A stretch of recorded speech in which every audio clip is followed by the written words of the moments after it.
जय श्री राम दोस्तों, आज हम एक्सप्लेन करेंगे kingdom of the planet of the apps movie को। सभी पार्ट्स के 2 मिनट के रिकैप के साथ आप तक पहुंचा रहे हैं, जिससे पहली बार देख रहे हमारे सब्सक्राइबर भी इस कहानी को अच्छे से समझ सकें। एक कंपनी अल्जाइमर की बीमारी, जिसमें इंसान बातें भूलने लगता है, उसको ठीक करने के लिए एक दवा बनाती है और वो लोग अपना पहला प्रयोग ब्राइट आइज नाम की मादा चिंपैंजी पर करते हैं, जिससे वो बेहद समझदार बन जाती है। लेकिन वो दवा उसके गर्भ में पल रहे बच्चे के अंदर भी चली जाती है, जिस कारण वो पैदाइशी ही बुद्धिमान होता है। इसी का नाम सीजर है, जो हमारी कहानी का हीरो है। सीजर को बचाने के चक्कर में उसकी माँ इंसानों पर हमला कर देती है और वो मारी जाती है। सभी को लगता है कि दवाई फेल हो गई, तो वो कंपनी अपने सभी चिंपैंजियों को मार देती है। लेकिन एक साइंटिस्ट चुपचाप सीजर को अपने घर लाकर अपने बच्चे की तरह पालता है। लेकिन एक हादसे की वजह से साइंटिस्ट को उसे पेट होम में छोड़ना पड़ता है। वहाँ केयरटेकर का लड़का उसे बहुत परेशान करता है। वो वहाँ दुख और अकेलेपन से घिर जाता है। फिर गुस्से में वो अल्जाइमर की दवाई को साइंटिस्ट के घर से चुराकर अपने साथ बने सारे चिंपैंजियों को उसकी गैस सुंघाकर सबको समझदार बना देता है और वो उन सभी को लेकर इंसानों से लड़ता बचता हुआ जंगल में चला जाता है। वही दूसरी डोज मिलने से सीजर इतना ज्यादा बुद्धिमान हो जाता है कि वो इंसानों की भाषा में साइंटिस्ट से 2 शब्द कहता है। पहला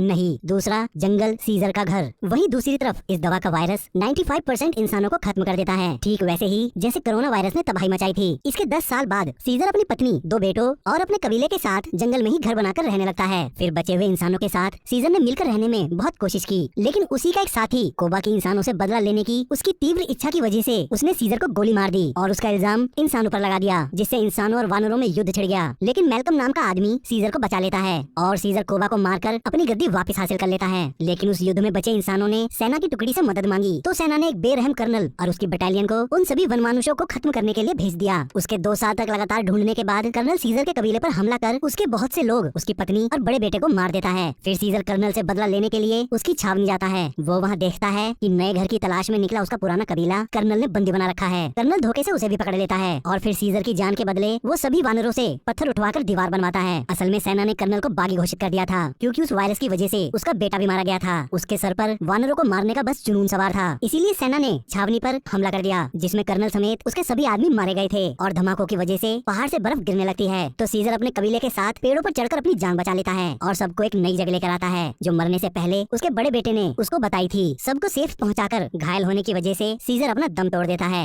अब इससे आगे सीजर की मृत्यु के कई पीढ़ियों बाद मानव सभ्यता लगभग खत्म हो चुकी है। अब वो एक विलुप्त प्रजाति मानी जाती है और इस समय पृथ्वी पर वानरों का ही राज है। वानरों ने अलग अलग जगह अपने अलग अलग कबीले बसाए। ऐसे ही वानरों का एक ईगल ओरिएंटेड यानी कि चील कबीला होता है। वो लोग एक उत्सव मनाते थे, जिसमें कबीले के युवाओं को एक रात पहले चील के घोंसले से अंडे लाने पड़ते थे। लेकिन अगर वहाँ 3 अंडे होते तो वो सिर्फ 2 ही उठा सकते थे। वो उन अंडों को लाकर उनमें से चील के बच्चों की बड़े होने तक देखभाल और उन्हें शिकार के लिए तैयार करते थे। प्रशिक्षण पाकर ये चील अपने मालिकों के खाने के लिए मछली लाया करती थी। इसी कबीले का एक युवा वानर नोआ अपनी दोस्त अनाया और अपनी प्रेमिका सोना के साथ चील के अंडे लेने जंगल की सबसे ऊंची जगह जाता है। वहाँ उन्हें घोंसले में 3 ही अंडे मिलते हैं। अब क्योंकि वो सिर्फ 2 ही उठा सकते थे, तो नोआ एक अंडा अनाया और दूसरा सोना को लेने देता है और खुद सामने वाली पहाड़ी की अब तक की सबसे ऊंची चोटी पर पहुंचकर और चील के हमले से बाल बाल बचते हुए एक अंडे को हासिल कर लेता है। अब वो लोग अंडा लेकर जैसे ही अपने घोड़ों के पास वापस आते हैं, वो घोड़ों को डरा हुआ और साथ ही नोहा का कंबल गायब पाते हैं। तभी उनको वहाँ किसी के होने का एहसास होता है। वो तीनों उसका पीछा करते हुए रेल के टनल तक आ जाते हैं। वहीं उन्हें नोहा का कंबल टंगा मिलता है। सोना हिम्मत करके जैसे ही कंबल वापस लेती है, वो तीनों वहाँ से भाग खड़े होते हैं और सीधा अपने कबीले आ जाते हैं। असल में कबीले वालों का ये पुराना नियम था कि कोई भी वानर उस टनल को पार नहीं करेगा, क्योंकि उन्हें डर था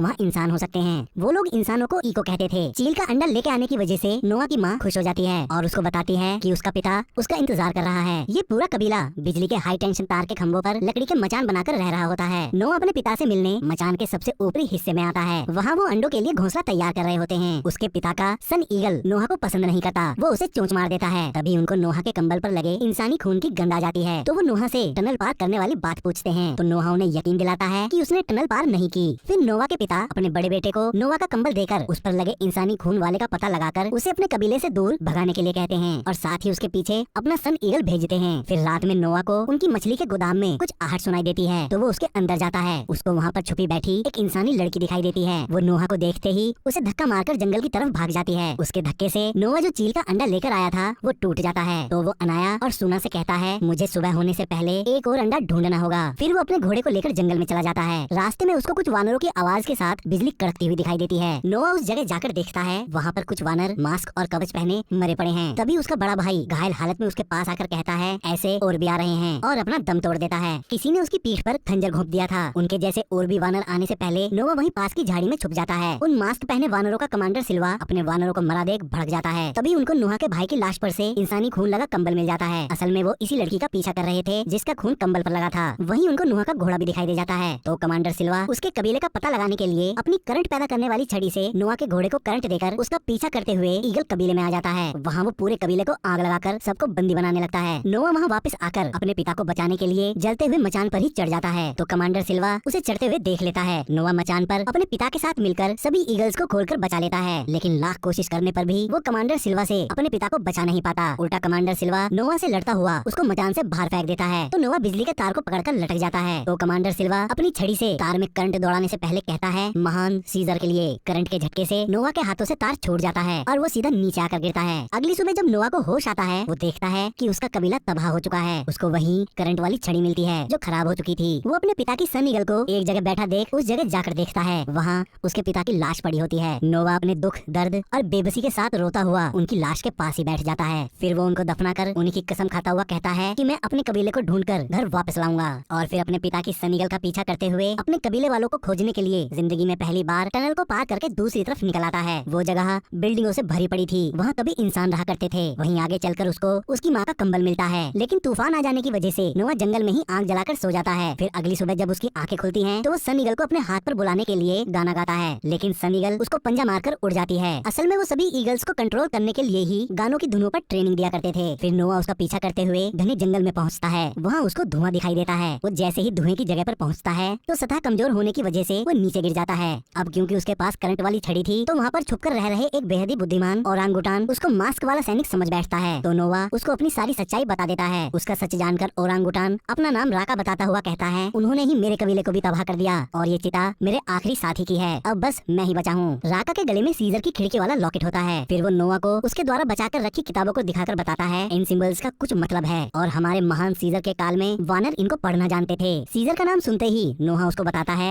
जिन वानरों ने मेरे कबीले पर हमला किया था वो सीजर का नाम लेकर ही तबाही मचा रहे थे और उससे पूछता है ये सीजर कौन है। तो राका उसको बताता है उन शैतानों ने सीजर की मूल शिक्षाओं को बदलकर उसका गलत रूप सबके सामने रखा। सीजर हमारा महान पूर्वज था। उन्होंने हमें वानर होने का महत्व बताया। उन्होंने कहा था वानर साथ तो मजबूत हाथ और एक वानर दूसरे वानर को नहीं मारता और मैं उन्हीं के नियम को मानता आया हूँ। पर खुद राका भी यही मानता था कि वानर शुरू से ही इंसानों से महान और बेहद बुद्धिमान हुआ करते थे। तभी राका को पता चलता है एक इंसानी लड़की नोआ का पीछा करते हुए वहाँ तक आ पहुँची है। तो राका खुद भी नोआ के साथ निकल पड़ता है। फिर वो रात बिताने के लिए एक जगह आग जलाकर बैठ जाते हैं। तभी वो लड़की भी वहाँ आ जाती है। राका उसको खाने के लिए सेव देकर अपना और नोआ का नाम बताता है। वो लड़की चुपके से आकर सेव खाने लगती है। अब ठंड होने की वजह से राका नोआ का कंबल उसे देने के लिए कहता है। तो नोआ उसे कहता है ये कंबल मेरे लिए बहुत खास है। तो राका उसे समझाता है इंसानों को ठंड लगती है। तो नोआ उसे अपनी माँ का कंबल देने देता है। अगली सुबह वो तीनों ही अपना रास्ता तय करने लगते हैं। आगे चलकर उनको ज़ेब्रा और जंगली इंसानों का एक झुंड दिखाई देता है। वो इंसान बिल्कुल आदि मानव जैसा जीवन जी रहे होते हैं। इंसानों की इतनी बदतर हालत देखकर उस लड़की की आंखों में आंसू आ जाते हैं। फिर नोआ के लड़की को इंसानों के साथ छोड़ते समय राका उसको सीजर के चिन्ह वाला लॉकेट देकर सीजर की सीख पर चलने की सलाह देता है। ठीक उसी समय कमांडर सिल्वा अपने वानर सैनिकों के साथ उन इंसानों पर हमला कर उनको बंदी बनाने लगता है। वो लड़की उससे बचने की बहुत कोशिश करती है। तभी उनके अत्याचारों को देखकर नोआ उस लड़की को बचाने के लिए उसे ढूंढने लगता है। तभी वो लड़की झाड़ियों में से खड़ी होकर नोआ का नाम लेकर उसे आवाज लगाती है। तो नोआ कमांडर सिल्वा से पहले उस लड़की को पकड़ लेता है और राका और उसके साथ वहाँ से निकल जाता है। कमांडर सिल्वा उन्हें देखता रह जाता है। फिर एक जगह रुककर नोआ राका को बड़ी हैरानी से बताता है ये लड़की बोल सकती है, पर राका उसकी बात पर भरोसा नहीं करता। तभी वो लड़की बोलती है मेरा नाम मे है। तो राका और नोआ उसे ऐसे देखते हैं जैसे इंसान ने किसी चिंपैंजी को बोलते हुए सुन लिया हो। उन दोनों का मुंह खुला का खुला रह जाता है। तभी वो नोआ को बताती है कि वो जानती है उसका कबीला इस समय कहाँ कैद है। उसी रात नोआ उस करंट वाली छड़ी को ठीक कर लेता है। अगली सुबह में उन्हें लेकर एक उफनती नदी के किनारे पहुँचती है और लकड़ी के बने पुल से उसे पार करने लगती है। लेकिन तभी कमांडर सिल्वा अपने सैनिकों के साथ आकर उनको उसी पुल पर ही घेर लेता है। उनके साथ हाथापाई में पानी में गिर जाती है, लेकिन वो जाल को पकड़ लेती है। तभी राका उसे बचाने के चक्कर में खुद ही नदी के बहाव में फंस जाता है। तभी वो नोआ से कहता है साथ रहोगे तो जीतोगे। उसी समय कमांडर सिल्वा उसके जाल की रस्सी को काट देता है। राका बहता हुआ नदी के उफान में समा जाता है। कमांडर सिल्वा नोआ और मे को पकड़कर समुद्री तट पर जंग लगे जहाज पर बसे अपने कैंप में ले आता है। वहाँ नोआ को अलग अलग कबीले से लाए गए वानरों के पास छोड़ दिया जाता है। वहाँ वानर इंसानों द्वारा सदियों पहले बनाए गए परमाणु हमले से बचने के लिए बंकर के दरवाजे पर बारूद के कट्टे लगा रहे होते हैं। साथ ही समुद्र का पानी अंदर ना आए उसके लिए बेड़ा भी बांध रहे होते हैं। तभी नोआ को वहाँ सूना मिल जाती है। फिर वो अपनी माँ से भी मिलता है। वो दोनों रोते हुए एक दूसरे को गले लगा लेते हैं। वहीं दूसरी तरफ मे को एक कमरे में भेज देते हैं। वहाँ में उसके ही जैसे बोलने वाले एक आदमी से मिलती है जिसका नाम ट्रेवथन होता है। उसने ही करंट देने वाली छड़ी बनाई थी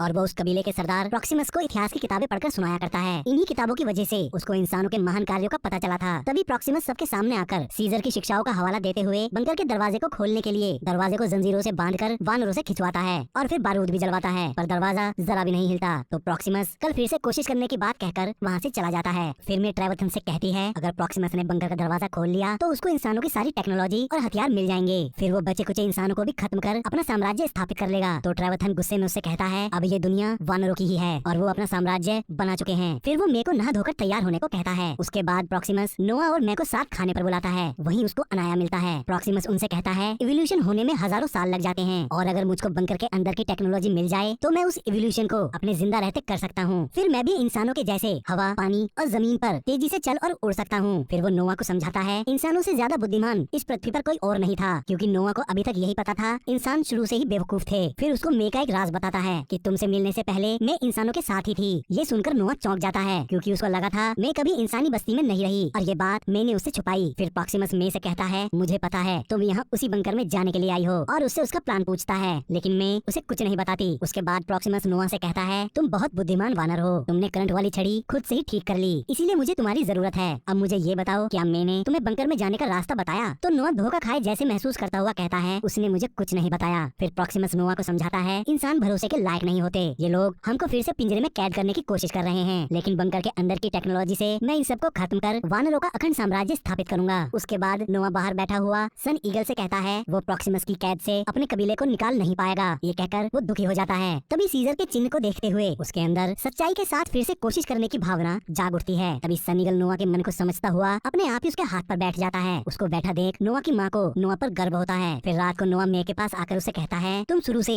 मुझसे झूठ बोलती आई हो, लेकिन मुझको सिर्फ इतना जानना है तुमको बंकर में से क्या चाहिए। तो मे उसे बताती है वो वहाँ रखी एक किताब चाहती है जिससे इंसानों की बोलने की शक्ति वापस आ सके, क्योंकि पहले के समय में वानर बोलते नहीं थे, ठीक आज के इको की तरह। फिर वो आगे बताती है कि इंसानों के बनाए वायरस ने वानर को बुद्धिमान बनाया, मगर उसी वायरस ने इंसानों का वजूद मिटा दिया। फिर मे कबूल करती है कि उसको बंकर में जाने का रास्ता पता है। उसके बाद नोआ सूना और अनाया को पहाड़ी चढ़ने के लिए राजी करता है, लेकिन अनाया डर से मना कर देता है। लेकिन फिर वो खुद ही उनके पास आ जाता है। मे सबसे पहले पानी को रोकने वाले बेड़े के नीचे बारूद बिछा देती है, लेकिन तभी ट्रेवथन वहाँ आ जाता है और जब मे के समझाने पर भी वो नहीं मानता और प्रॉक्सिमस को बताने जाने लगता है तो मे उसका गला दबाकर उसे मार देती है। फिर नोआ उसकी लाश को समुद्र में फेंक देता है। उसके बाद पहाड़ी के पीछे जाकर नोआ मे को अपनी पीठ पर बैठाकर ऊपर चढ़ जाता है। ऊपर बंकर में हवा पहुँचाने के लिए 3 बड़े एग्जॉस्ट लगे होते हैं, लेकिन समय ने उन्हें नष्ट कर दिया था। अब अपनी मशाले जलाकर वो बंकर के अंदर जाते हैं। मे को वहाँ कोई इंसान नहीं मिलता। वो वहाँ की पावर को ऑन करके अपनी किताब को ढूंढने लगती है। मे को वहाँ हथियार और उसकी किताब मिल जाती है। वास्तव में वो किताब सैटेलाइट सिस्टम को एक्टिवेट करने की चाबी होती है। इसी बीच नोआ को एक पुरानी फोटो वाली किताब मिलती है जिसमें इंसानों ने उसकी प्रजाति के बंदरों को पिंजरों में कैद कर रखा था। नोआ को अब तक लगता था पहले इंसान और वानर साथ मिलकर काम किया करते और रहते थे। अब उन तीनों को मे पर संदेह होने लगता है। फिर मे अंदर से बंकर का दरवाजा खोल देती है। तभी प्रॉक्सिमस अपने लोग और नोआ के कबीले के साथ अंदर आकर सूना को चाकू की नोक पर बंधक बनवा देता है और नोआ से पूछता है मे ने बंकर के अंदर उसके खिलाफ क्या योजना बनाई है। नोआ के कोई जवाब न देने पर प्रॉक्सिमस लाइटनिंग को सूला को मारने का आदेश देता है। इससे पहले लाइटनिंग सूना का गला काट पाता तभी मे उसको गोली मार देती है। वो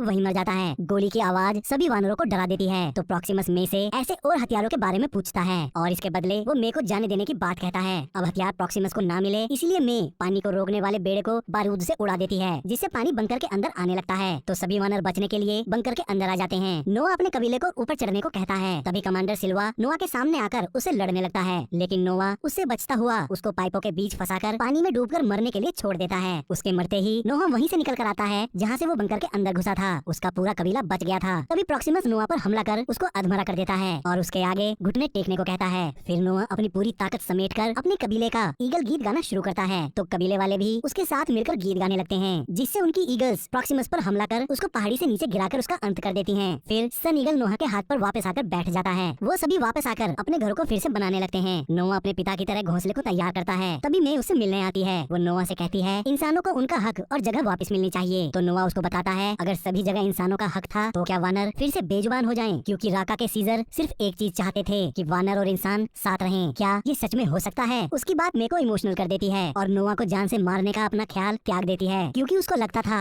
नोआ बेहद ही बुद्धिमान है और अगर वो जिंदा रहा तो वो वानरों के साम्राज्य को खत्म होने नहीं देगा। फिर नोआ सीजर के निशान वाला लॉकेट मे को देकर कहता है ये बहुत खास है। उसको लेकर मे वहाँ से चली जाती है और सीधा एक सैटेलाइट स्टेशन बेस पर आकर वहाँ पहले से मौजूद इंसानों को उसके द्वारा लाई गई सैटेलाइट डिस्क एक्टिवेशन की देती है। वो लोग उस की को अपने सिस्टम में लगाकर सिग्नल को भेजने के लिए विशालकाय डिस्क को एक्टिवेट कर देते हैं, जिससे वो बाकी सभी जगह जिंदा बचे लोगों से संपर्क करने में कामयाब हो जाते हैं, क्योंकि वो जानते थे कि इंसानों के हक को वापस लाने के लिए पहले इंसानों को इकट्ठा करना होगा। इसी बीच नोआ सूना को दूरबीन से आकाश की अनदेखी चीजें और रोशनियों को दिखाता है और साथ ही एक ही समय में नोआ और मे आकाश की तरफ देख रहे होते हैं और ये कहानी यहीं खत्म हो जाती है।